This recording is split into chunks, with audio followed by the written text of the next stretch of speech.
Hello, everybody, and welcome to the very next episode of Season 2, Caught on Video.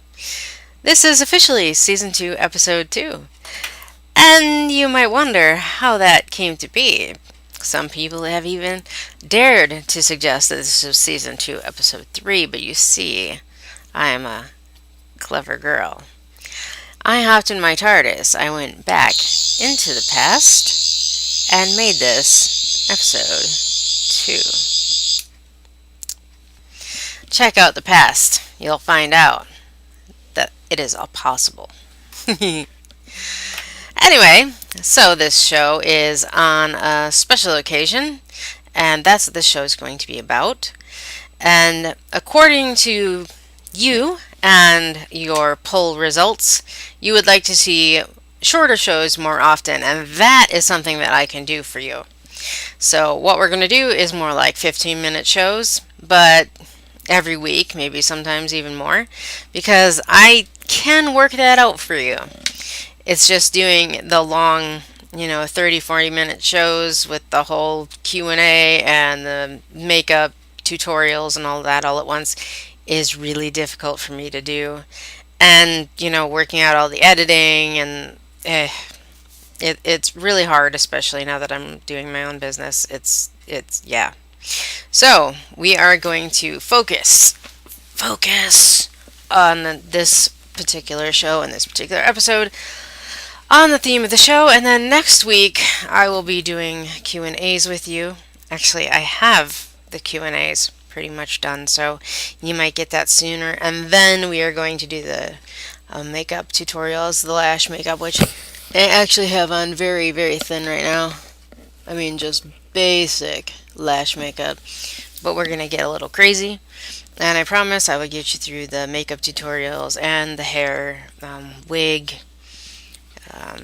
glam strips, the whole 9 yards. I'll get you through that.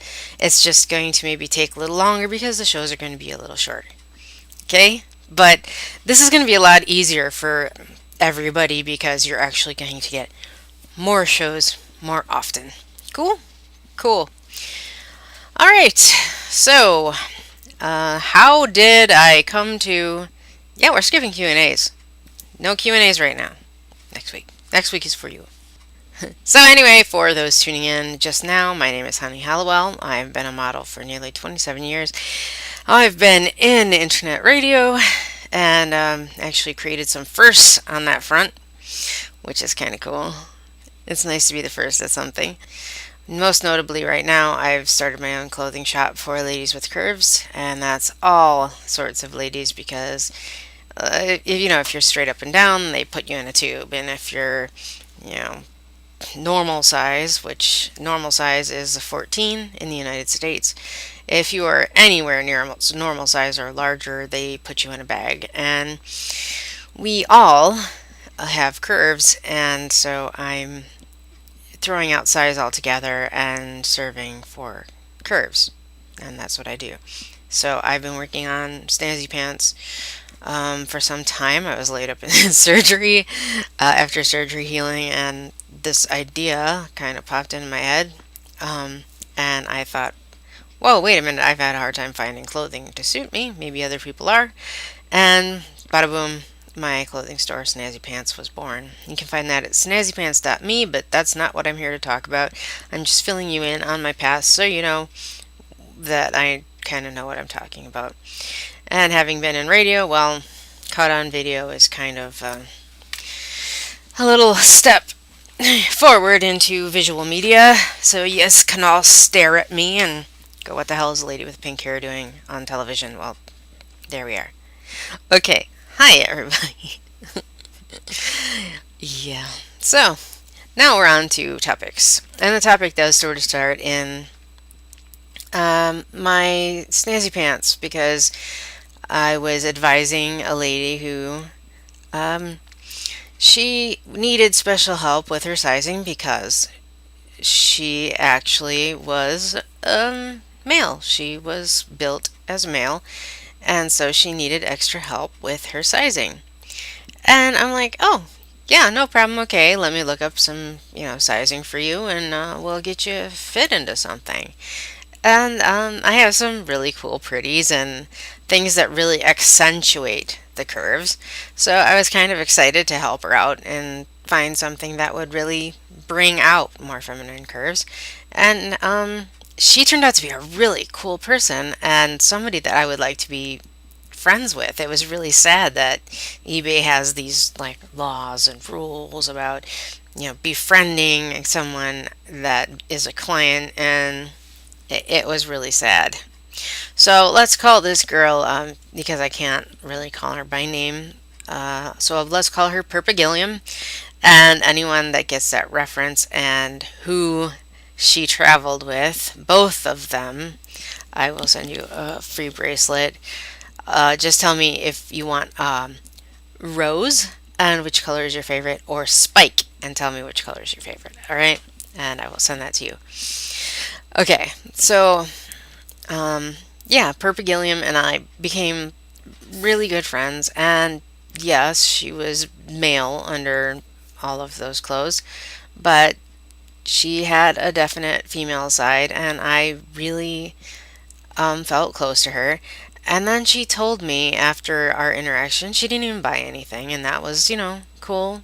We'd made friends, but she said that I was the first person, at least on eBay, who had treated her like a person after dealing with, she had to come out about her measurements, and, and then eventually she came out to me about her situation, and I was the first person who treated her like a person, and I got so mad about that. I got so indignant. I mean, if anyone knows anything about me after listening to this show, I have a real problem with injustice and inequality as it is. And I mean, my God, she was such a sweetheart. And I couldn't see anyone treating her poorly. I just wanted to go and find all of them and punch them in the head. Because just seeing her as a person was so wrong. It was just so wrong. And that began my, I don't know, trans advocacy, I guess, because it just seemed wrong to me that they are simply people who have issues.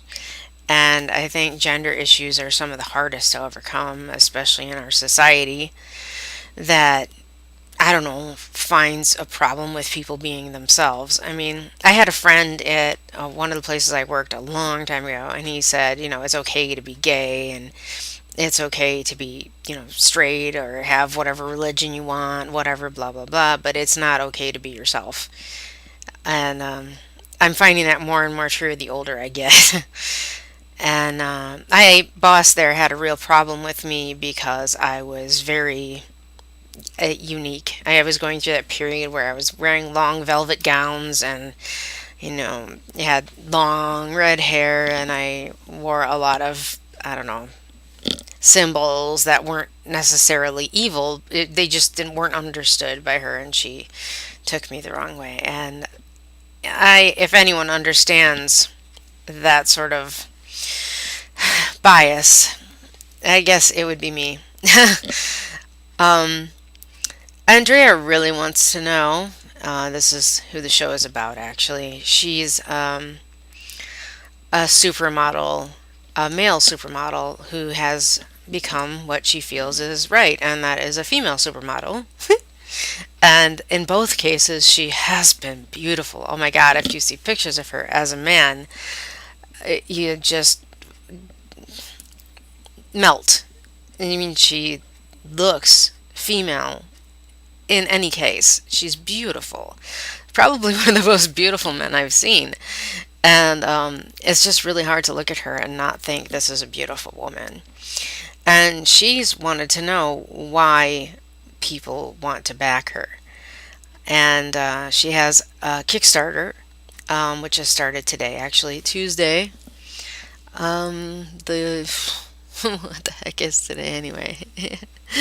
Anyway, when the show is released, it's Tuesday the 14th. And that's the reason why I wanted to start this show today. And She wants to know why people back her. And, well, I have a couple of reasons. One, because I understand from a very, what's the word? Flat, I mean, non issue perspective, I guess. And that's that I'm a cross dresser. And I find it really interesting that a woman can go around wearing men's underwear and it's perfectly fine. And as soon as a man goes around wearing women's panties, somehow there's an issue. I also find it interesting that going around on Amazon or anywhere really trying to find men's underwear, real men's underwear that looks like men's underwear, because I'm picky, uh, you find that men's underwear is becoming to look more and more like women's panties. The line there is pretty thin, really. And women's underwear is becoming to look more and more like men's with the boy shorts and everything.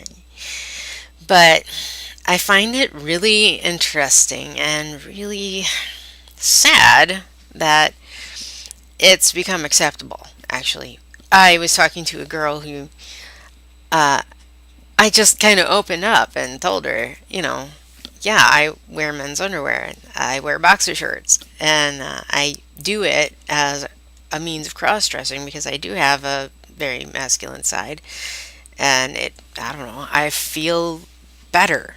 I feel more complete when I wear men's underwear. It feels right for me.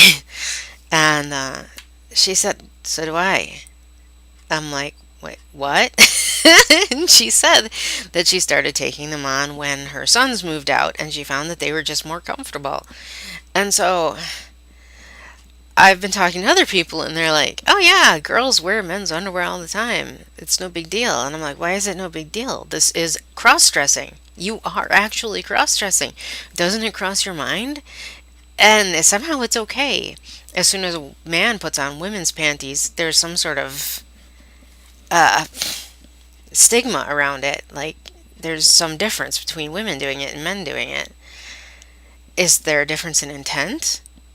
I mean, might they just not feel more comfortable? Uh, Women feel more comfortable. So I don't know. What is the difference? And does it make a difference now that I'm wearing men's underwear? Is that a stigma thing now? Because I do it?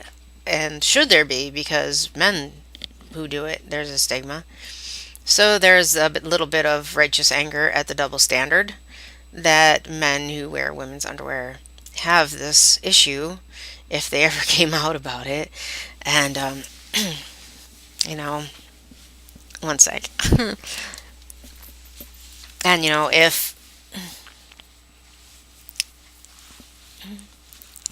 if I do, then there's somehow not an issue.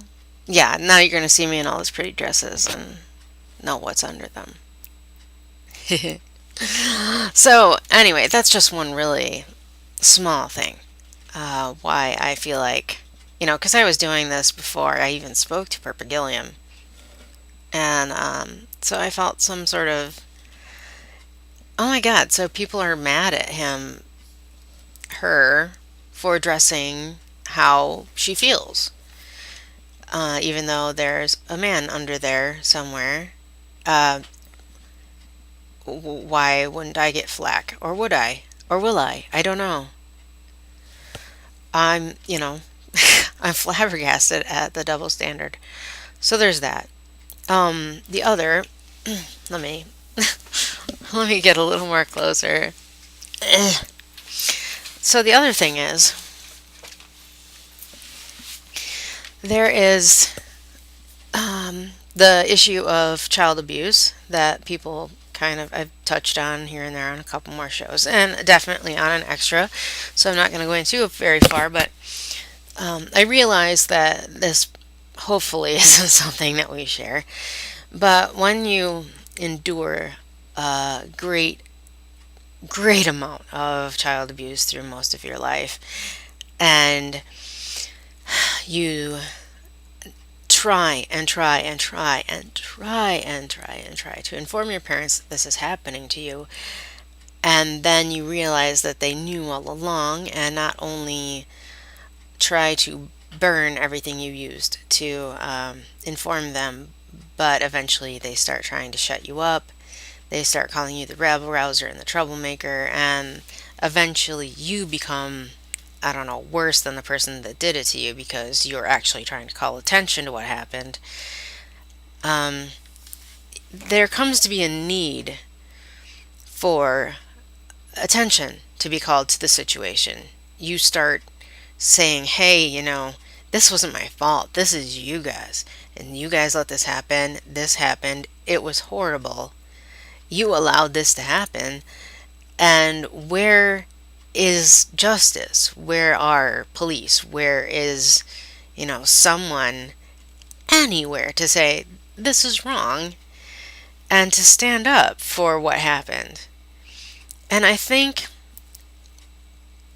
realize this is completely not the same, but I think it is in a way, because what she's saying is, nobody knows what's going on here. Nobody understands. Why does nobody understand? Because no one's really speaking out. No one's really ever heard my story before. Oh yeah, we can have our surgeries, and we can, talk about it. We can have our advocacy groups, but unless we really peel back the story, unless we can really show what's really going on, no one's really going to know. And I think that should happen for everything. I think that the more people know about the situation, the less people are going to fear. Maybe the more people are going to get involved. If more people know survivors of child abuse, the more people are going to go, wow.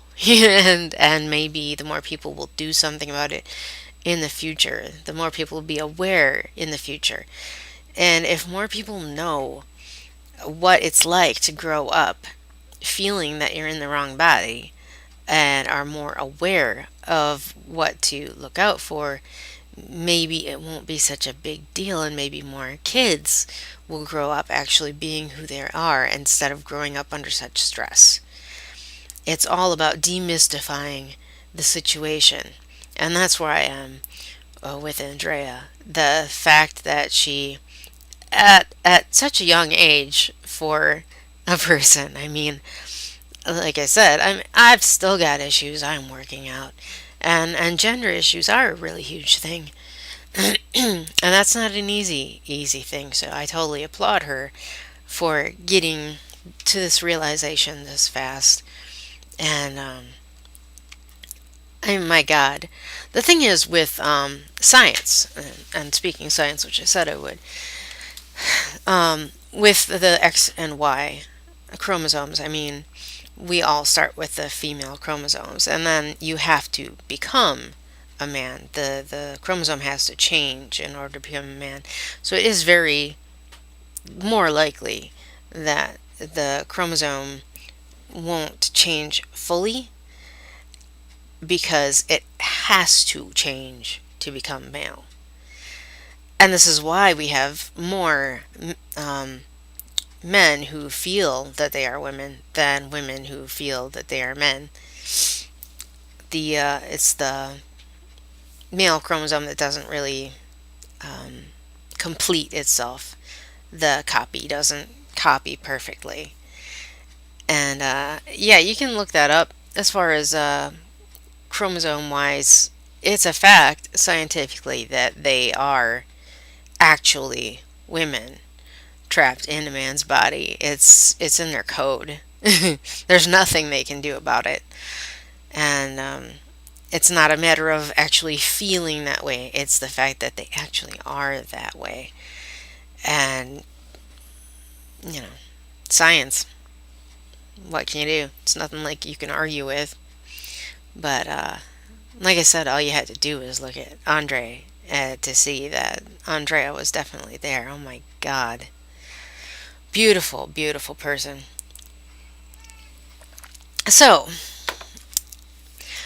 what I am trying to do at this point is to encourage all of you to hop on to that's bonsai.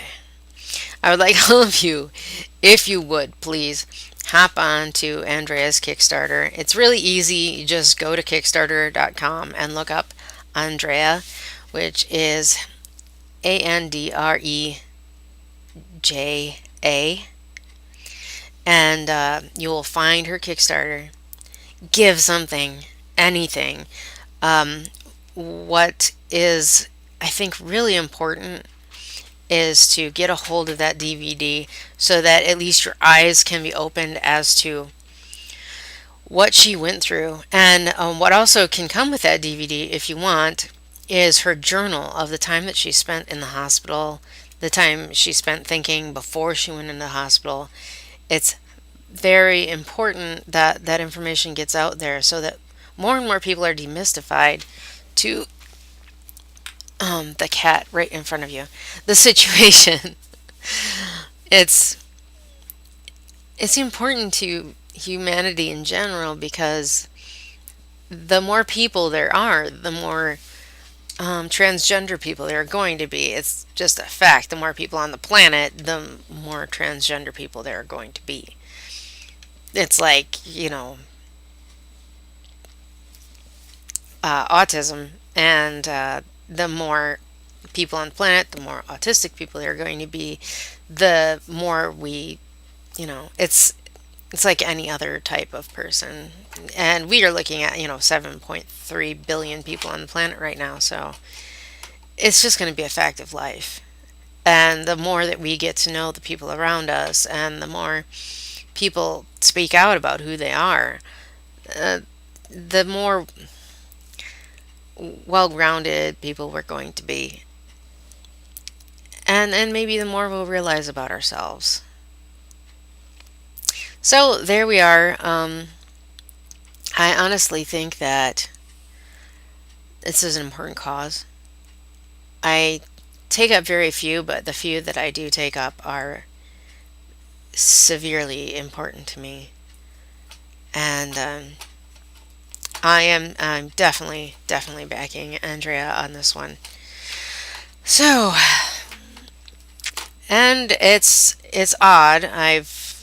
I didn't really ask to be a trans advocate. I was adopted into that position, and I've been helping young men who feel that they are women who want help to beautify themselves and want help to find ways to find shortcuts, I guess, to more beauty. And so I've been helping taking them under my wing too, and is in need of any hints or tips or tricks. I have found websites that are by transgender men, women, for transgender women or men who want to look more beautiful. They can help in ways that I can't, but when it comes to shortcuts and makeup and hair and anything else, I am more than willing to help. So definitely send an email my way, snazzypantsclothing@gmail.com, and I'll do what I can for you. All right. So, yeah, this is a part of me you guys haven't been aware of because it has been during the time that the show hasn't been around. And it's an important cause to me. I guess, I don't know. I have a strong sense of justice and I hate inequality. So, all I can do for you guys. Alright. Next time we will be doing, let's see, question and answers because you guys have a lot of questions, so I have a lot of answers. And this show might have created some questions, so throw some questions at me. Anyone new who has come to this show, my God, feel free. Join my fan club, tinyurl.com/honeyfans. You can also join the Mind of the Model, where I just, geek out really and share stuff that is interesting to me. That's tinyurl.com/honeyplus. Or if you just want to know about Snazzy Pants, and how you can get clothes for curves and clothes that also flatter curve. That's at tinyurl.com/snazzy plus, or you can just go to snazzypants.me and have a look at my clothes. I am going to be stopping giving out the coupons until the 15th, so if you would like one, let me know at my email or at any one of those places, and I will definitely be willing to give you out a coupon for Halloween. It's the most wonderful time of the year. All right, everybody. Um, that's the show. It's short and sweet, kind of. A little bit longer than I expected, but that's okay. Um, take care of yourselves, and I'll see you next time.